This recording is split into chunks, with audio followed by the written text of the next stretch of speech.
धन्यवाद। श्री मनोज कुमार झा। शुक्रिया माननीय वाइस चेयरमैन साहब।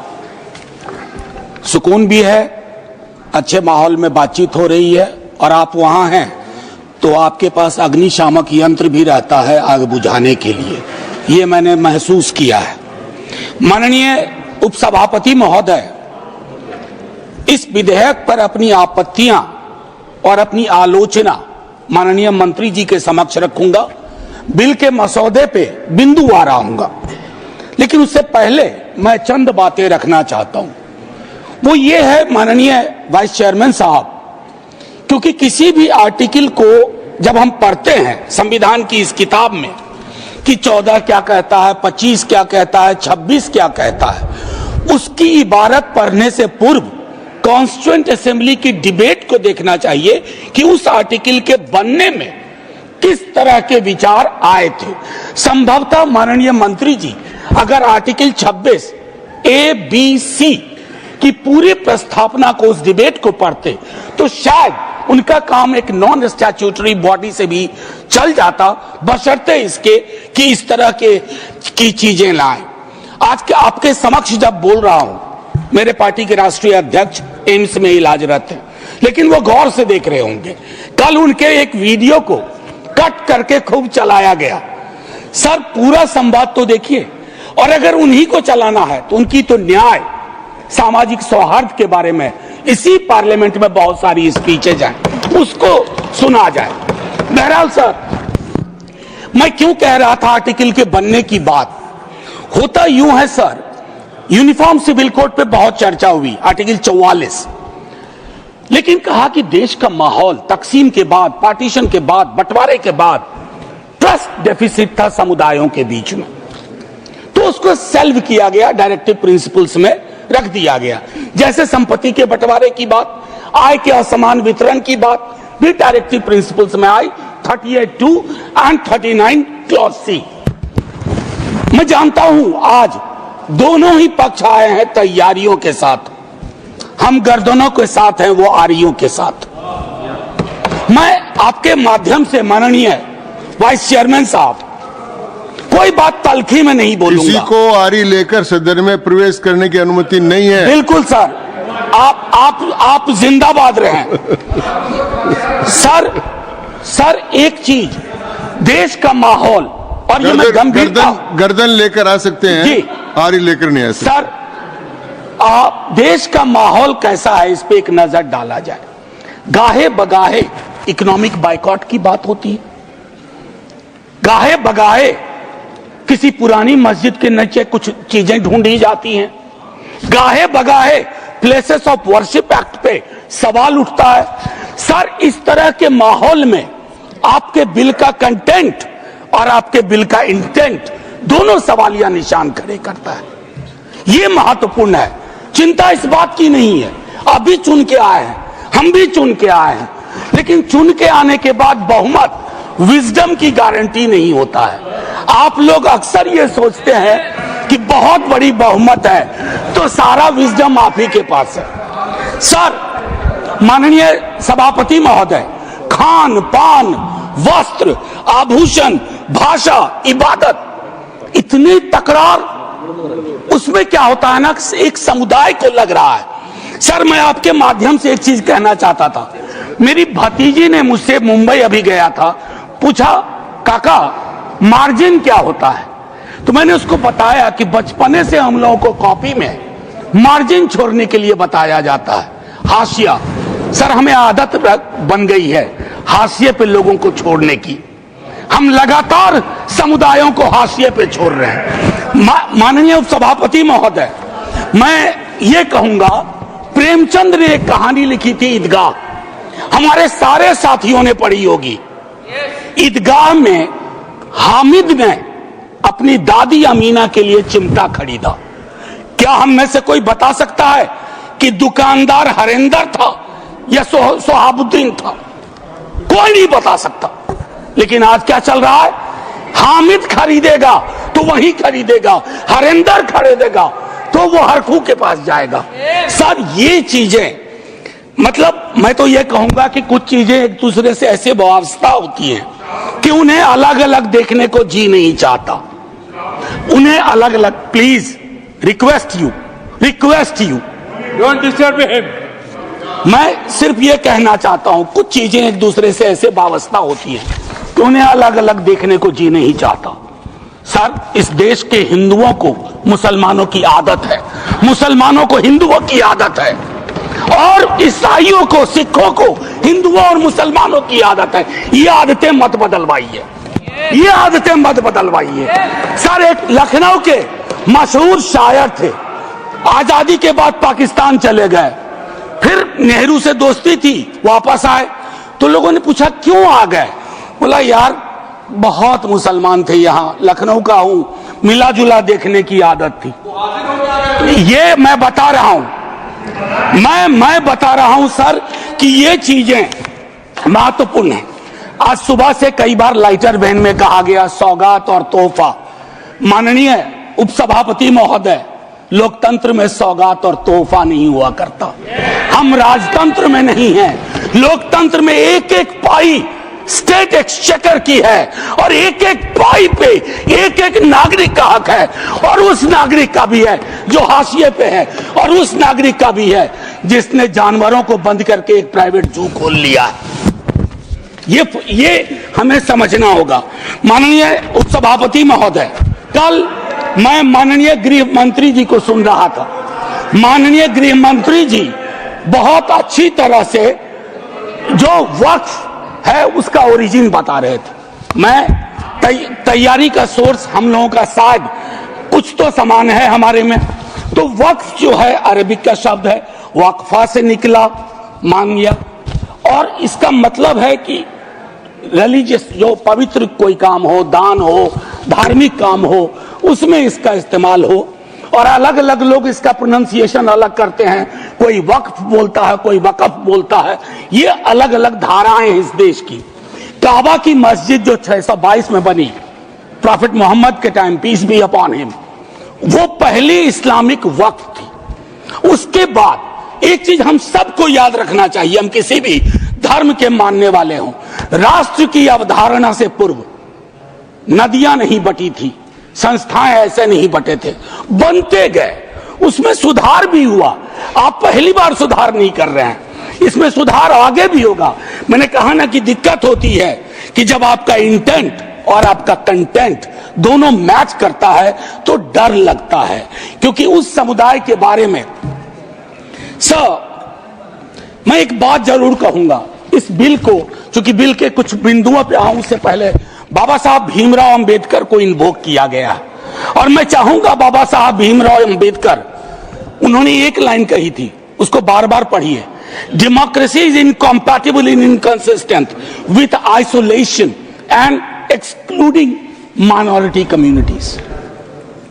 You have to look at honourable minister from the angle of isolation and exclusion, और ये दोनों चीजें बहुतायत में हैं और अलग अलग जगहों पे हैं। सर, जमीन के साथ किसी व्यक्ति और किसी कौम का क्या रिश्ता होता है, इसको भी समझने की जरूरत है। सच कहूं तो कई बार एहसास ये भी होता है कि with this bill, is it a legal cover for bulldozer? That scares me as a citizen of this country. कमाल की बात है, मुसलमान शहरों में रहे, घेट्टो, गांव में गया घुसपैठिया, और उनकी संस्थाएं, उनके बारे में जिक्र हो, कहा कि उसमें तो ओपेक नहीं है, सस्पेक्ट है। कॉन्स्पिरेसी के टोन में बात होती है, कॉन्स्पिरेसी के टोन में। सर, ये उचित नहीं है। आज ही आप ही के सदस्य कहते हैं, राधा मोहन जी, कि 20 करोड़ मुसलमान। सर, अगर एक घर में एक सदस्य मुसलमान है, क्या आप उसको एलिनेट होने दीजिएगा या उसको जोड़ के रखिएगा? उसकी शिकायतों को और उनसे जो शिकायतें हैं वो कैसे दूर होंगी? बैठ करके दूर होंगी। किसी को डॉग विसिल पॉलिटिक्स का उपकरण बना करके अगर आप अलग करना चाहोगे तो वो उचित नहीं है। मैं माननीय उपसभापति महोदय, आपने कहा, मेरे कई सदस्यों ने कहा, नॉन मुस्लिम्स को, मैं तो बड़ा तारीफ करूंगा, खड़ा हो जाऊंगा पक्ष में। अगर इतना सेक्युलर मिजाज इस देश का कर दीजिए कि हर धर्म के संस्थाओं में दूसरे धर्म के लोग हों, इस्लामिक कम्युनिटी में डालिए तो हिंदू में डालिए, सिखों में डालिए, क्रिश्चियंस में डालिए, तब न बात होगी। या सिर्फ तय कर लिया कि सारे प्रयोग या सारा संयोग मुसलमानों को लेकर के होगा, यह उचित नहीं है माननीय उपसभापति महोदय। इसमें क्या है, मैं दूसरी चीज कहूंगा कि संपत्ति वक्फ की है अतिक्रमण के पंजीकरण के संदर्भ में। मेरे संजय जी कह चुके हैं, आपकी खुद की एफिडेविट है कि कितना डिजिटलाइज हो गया है, कितना इंक्रोचमेंट हुआ। एक छोटी सी बात कहूंगा कि एक बहुत बेहतर चीज आपने कही थी और मैंने नोट किया था सर, एक कायदे से, सॉरी नहीं ढूंढने में जो समय लगेगा, नहीं सर, नहीं मिल गया सर। वो एक्चुअली एक मिनट सुनो सही सर, सुनो, ढूंढने में जो समय लगेगा उतना अतिरिक्त समय आपको मिलेगा। Thank you, thank you sir. इन्होंने कहा, अब देखिए कि 30 बरस में, प्लीज जयराम जी, 30 बरस में सिर्फ 8, सर मैं इस बोनहोमी को तो धन्यवाद कहता हूं, लेकिन इससे मुझ जैसे सदस्य को थोड़ी दिक्कत होती है अपनी बात रखने में। बाकी अपने प्यार के लिए बहुत जगह है इजहार के लिए। मैं सिर्फ ये कह रहा हूं 30 बरस में सिर्फ 8 केसेस आए। क्या कर रहे हैं हम सर? अब वक्फ बाय यूजर, ये बहुत इंटरेस्टिंग चीज है। किसी भी समुदाय की एक स्मृति होती है। माननीय सभापति महोदय, आप मुझे देखिए, मैं भी आप ही को देखूंगा। किसी भी समुदाय की एक स्मृति होती है। कोई मस्जिद कब से यूज में है, कागजात ढूंढोगे। मैं अभी अपने बिहार का अनुभव बताता हूं। हम बहुत छोटी जोत के किसान परिवार से आते थे, दादा के टाइम से। सर अभी वहां सर्वे हो रहा है, कागज हमें अपने घर में नहीं मिल रहा है सर, ये और सर्वे ही बंद कर दिया बिहार की सरकार ने।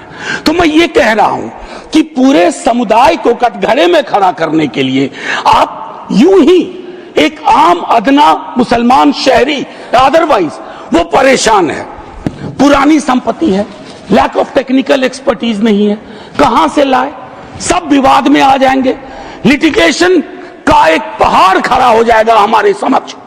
और हां, आप डीएम को बहुत काम पकड़ाते हो। बेचारा डीएम लोकल लेवल पे हम कहते हैं ट्रैक्टर बन के रह गया है। जितनी आपकी योजनाएं हैं, जयंत भाई की विभाग की योजनाएं हो, किसी की डीएम नोडल ऑफिसर, और हम ये मान के भी चलते हैं कि डीएम है तो ज्ञान का सारा भंडार उसके पास है। डीएम को एक एक महकमे की मीटिंग का टाइम नहीं मिलता है, क्या क्या करेगा डीएम। मैं आपके माध्यम से माननीय सभापति महोदय, वीकर सेक्शंस की बड़ी चर्चा इसमें की गई है। सबसे कम पसमानदा, अपने हिंदू समाज में भी पसमानदा बहुत बड़े। जब आप लोगों के पास आग्रह करता हूं 0 आवर के माध्यम से या किसी उपकरण से कि साहब कास्ट सेंसस करवा दो, तो आप चुप हो जाते हैं। अभी संजय जी ने कहा कि भगवान ने अगर ये व्यवस्था नहीं बनाई ऊंच नीच की, जाति व्यवस्था की, तो भगवान के समक्ष जो इबादत का है, जो मंदिर है, वहां क्यों ये व्यवस्था बनी रहे? क्यों नहीं आरक्षण हो? क्यों नहीं हम सुनिश्चित करें कि पूजा पद्धति किसी एक जाति विशेष के हाथ में ना हो, हर कोई उसमें भागीदारी कर सके। सर तब तो जो राष्ट्र की संकल्पना थी हमारी, हम उसको साकार कर पाएंगे। अब देखिए कंसल्टेशन, रिजिजू जी बहुत इनोसेंट चरित्र के हैं, बहुत इनोसेंट चेहरा भी है। कंसल्टेशन के इतने आंकड़े बता दिए। अब भूपेंद्र जी आप उठते हैं, लगता है पॉइंट ऑफ ऑर्डर ले लीजिएगा। हाँ sir, consultation, there is absolute lack of consultation. Consultation is not about we called so many meetings. Consultation is about did you listen to them? सुना या सुना दिया? आप सुनते नहीं हो, सुनाते हो। इसको संवाद नहीं कहते हैं, संवाद का मतलब होता है दोनों चीजें। और एक चीज मैं कहूंगा और वही खत्म करूंगा, संस्थागत गैर मौजूदगी मुस्लिम्स की आप इंश्योर कर रहे हैं। मैं आज इतिहास के इस कालखंड में हूं, माननीय लीडर ऑफ द हाउस है, हमारे साथी है यहाँ, 2 मिनट के बाद मेरी कही गई बात भी हिस्ट्री हो जाएगी, इतिहास बन जाएगा। लेकिन मैं आपसे आग्रह करता हूं मंत्री जी, don't hurry up, don't hurry up. इस देश के मुसलमान का इस मिट्टी पे कर्ज है और इस मिट्टी का मुसलमान पे कर्ज है। इस कर्ज के रिश्ते को व्यापारी की नजर से मत देखिए, तिजारत की नजर से मत देखिए, क्योंकि अगर वो नजर आपकी नजर में बदलाव नहीं आएगा तो माननीय उपसभापति महोदय, सब कुछ हमारा बिखर के रह जाएगा। आखिरी 1 मिनट लूंगा। मैं सोच के आया था कि क्या कहूं, और मैंने ईदगाह का जिक्र इसलिए किया, एक नूर मियां की सुरमा का भी कर सकता था, विद्रोही जी ने लिखा, उससे पहले केदारनाथ सिंह ने लिखा, लेकिन मैं अदम कोंडवी, गोंडा जिला उत्तर प्रदेश का आभार करते हुए मैं 2 लाइन पढ़ करके अपनी बात खत्म करूंगा। हिंदू या मुसलमान के लिए के एहसासात को मत छेड़िए, अपनी कुर्सी के लिए इस जज्बात को मत छेड़िए। हम में कोई हुण, कोई शक, कोई मंगोल, पता करना बड़ा मुश्किल है कौन कहां से, हम में से कोई हुण, कोई शक, कोई मंगोल दफन है जो बात, अब उस बात को मत छेड़िए। गलतियां बाबर की थी, जुम्मन का घर फिर क्यों जले। ऐसे नाजुक वक्त में हालात को मत छेड़िए। है कहां हिटलर, हलाकू जार या चंगेज खां, मिट गए सब, कौम की औकात को मत छेड़िए। छेड़िए एक जंग, छेड़िए एक जंग मिलजुल कर गरीबी के खिलाफ। दोस्त मेरे मजहबी नगमात को मत छेड़िए। हाथ जोड़ करके, तो हाथ जोड़ के कहता हूं सर, इसको फिर से कंसल्टेशन के लिए भेजिए और एग्जीक्यूटिव के डिसीजन को कमतर करिए, एग्जीक्यूटिव के डिसीजन को, इन्फ्लुएंस को कमतर करिए। और पूरी दुनिया नॉमिनेटेड से इलेक्टेड पे जा रही है, आप इलेक्टेड से नॉमिनेटेड पे जा रहे हो। नॉमिनेटेड लोग बड़े खतरनाक होते हैं, ध्यान रखना सर। जय हिंद सर। धन्यवाद मनोज जी।